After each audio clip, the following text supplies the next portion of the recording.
जय कालका मित्रों, आज हम जानेंगे किसी देवी या देवता की सवारी कैसे आती है। सवारी आने के क्या लक्षण दिखाई देते हैं।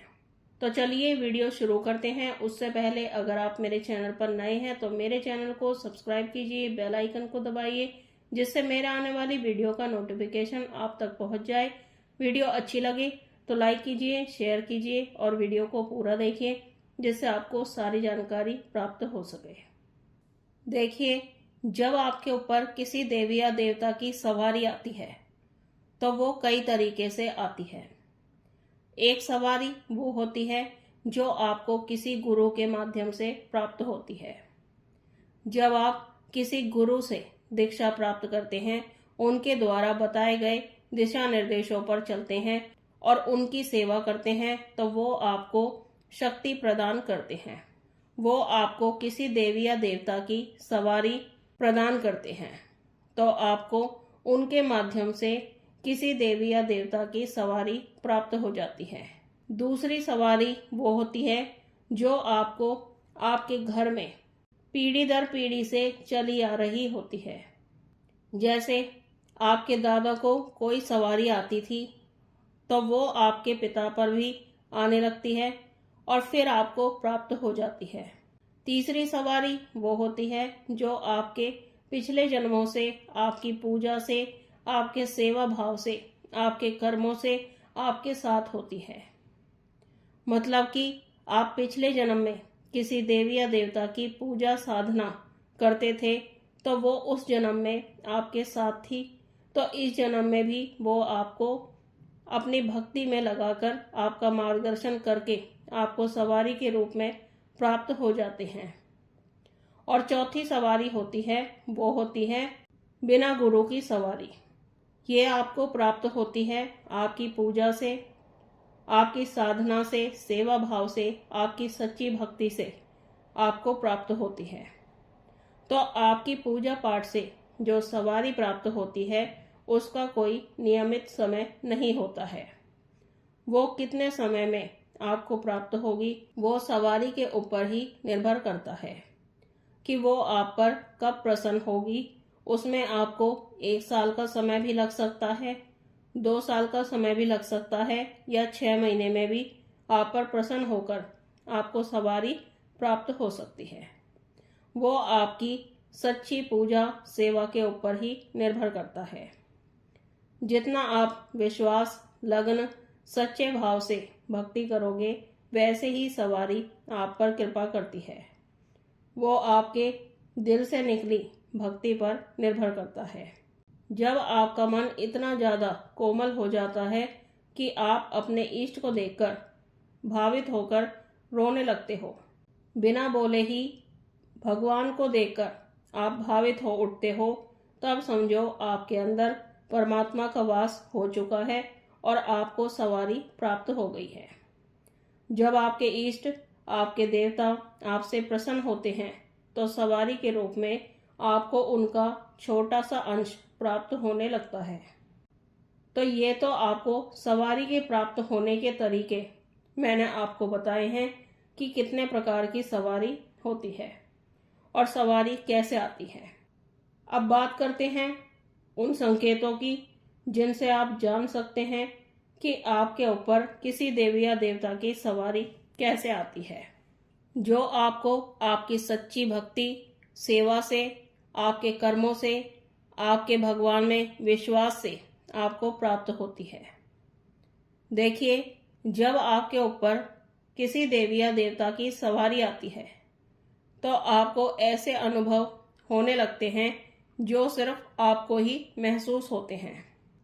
उसमें जो पहला संकेत है वो ये है कि आपको सपने में दिखाई देता है कि आपके ऊपर किसी देवी या देवता की सवारी आई है और आपने चौकी लगा रखी है और आपके सामने लोगों की भीड़ लगी हुई है और आप उनके संकट काट रहे हो। आपको ऐसा भी महसूस हो सकता है जब आप पूजा करते हो तो आपका मन, आपका ध्यान पूजा में लगने लगता है। आपका मन ज्यादा से ज्यादा पूजा करने का ही होने लगता है। आपको पूजा करते करते कितनी देर हो गई है उसका भी आपको ध्यान नहीं रहता है। आप 2 से 3 घंटे भी पूजा में लगा देते हो और जब आप पूजा करते हो तो आपको गहरी नींद भी आने लगती है। दूसरा जो संकेत है वो ये है कि जब आप पूजा करते हो तो आपका शरीर हल्का होने लगता है। जब आप पूजा करते हो तो आपको महसूस होता है कि आपके हाथ पैर सुन्न हो गए हैं, आपका शरीर हल्का लगने लगता है। आपको लगने लगता है जैसे आप जमीन से कुछ ऊपर उठ गए हैं। आपको अपने शरीर में गर्म ठंडी हवा का चलना भी महसूस हो सकता है। कभी कभी आपको बहुत ज़्यादा गर्माहट भी महसूस होने लगती है, जैसे गर्मी में महसूस होती है। और ये संकेत आपको जब मिलने लगते हैं तब आपको समझ जाना चाहिए कि किसी देवी या देवता की सवारी आपके शरीर पर आ गई है। तीसरा जो संकेत है वो ये है कि आप जब पूजा करते हो तो आपको उबासियां आने लगती हैं, आपकी आंखों में आंसू आने लगते हैं। आपको महसूस होने लगता है कि कोई शक्ति आपको छूना चाहती है, आपके आसपास है। अगला जो संकेत है वो ये है कि जब आप अपने इष्ट देव का नाम सुनते हैं, उनका कोई भजन सुनते हैं तो आपके रोंगटे खड़े हो जाते हैं। ये संकेत भी आपको मिलता है तो आपको समझ जाना चाहिए कि किसी देवी या देवता की सवारी आपके शरीर में आने वाली है। अगला जो संकेत है वो ये है कि आपको सपने के माध्यम से अपने घर के पितरों के दर्शन होने लगते हैं, क्योंकि जब भी कोई शक्ति आपके घर के अंदर, आपके शरीर के अंदर आती है तो आपको सपने में अपने घर के पितर ही दिखाई देते हैं। तो ये बहुत बड़ा संकेत होता है कि आपको किसी देवी या देवता की सवारी प्राप्त होने वाली है। अगला जो संकेत है वो ये है कि जब भी आप किसी सिद्धपीठ, मंदिर में या किसी सिद्ध स्थान पर जाते हो तो आपके शरीर में वाइब्रेशन सी चलने लगती है।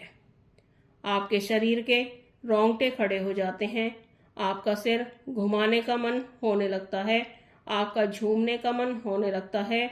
आपको अपने शरीर में एक अलग तरह की ऊर्जा महसूस होने लगती है जो आपके शरीर को फुर्तीला बना देती है। आपके अंदर आलस्य नहीं रहता है और जब ये ऊर्जा आपको महसूस होती है तो आपको समझ जाना चाहिए कि किसी देवी या देवता की सवारी आपको प्राप्त होने वाली है। अगला जो संकेत है वो ये है कि आपको खुद ही अच्छे बुरे लोगों की पहचान होने लगती है। आप दूसरों के मन की बातें भी जानने लग जाते हो। आप जब पूजा करते हो तो आपका शरीर आगे पीछे को हिलने लगता है, आपको अलग तरह का मजा सा आने लगता है, आपका झूमने का, हिलने का मन होने लगता है। आप अपने आसपास हो रही चीजों को भूल जाते हो। आपका मन करता है कि अपने इष्ट देव को ही देखते रहें। अगला जो संकेत है वो ये है कि जब आपके शरीर पर किसी देवी या देवता की सवारी आती है तब आपके शरीर में कुछ ऐसे बदलाव भी होने लगते हैं जिन बदलावों को आप स्वयं ही महसूस कर सकते हैं। जैसे आप शांत स्वभाव के हैं तो आपको गुस्सा आने लगता है, आपका मन अकेले रहने का ही होने लगता है। दुनियादारी में क्या हो रहा है उसके बारे में आपको जानने की कोई इच्छा नहीं होती है, आपको भीड़ भाड़ पसंद नहीं होती है, अकेलापन आपको बहुत ज़्यादा पसंद होता है, आपको पूजा पाठ करना बहुत ज़्यादा अच्छा लगने लगता है। आप जब पूजा करने के लिए अपने मंदिर में जाते हो तो आपको वहाँ ज़्यादा देर तक बैठना अच्छा लगता है। अगला जो संकेत है वो ये है कि आपका मन मंदिरों में देवी देवताओं के, अपने इष्ट के दर्शन करने का ही होता रहता है। आपका मन किसी काम को करने का भी नहीं होता है। आपको बस हर वक्त लगता है सिर्फ पूजा पाठ ही करते रहें, भजन ही सुनते रहें, किसी से ज़्यादा बात ना करें और शांत रहने का ही मन होने लगता है। तो मित्रों, ये थी जानकारी कि किसी देवी या देवता की सवारी कैसे आती है, आपको कैसे प्राप्त होती है और सवारी आने के क्या लक्षण दिखाई देते हैं। तो मुझे आशा है आपको ये जानकारी पसंद आई होगी। पहली बार चैनल पर हैं तो चैनल को सब्सक्राइब कीजिए, बेल आइकन को दबाइए, जिससे आपको हमारी आने वाली वीडियो का नोटिफिकेशन मिल जाए। वीडियो अच्छी लगे तो लाइक कीजिए, शेयर कीजिए। हम मिलते हैं एक नई जानकारी के साथ। तब तक के लिए जय महाकाल, जय महाकाली।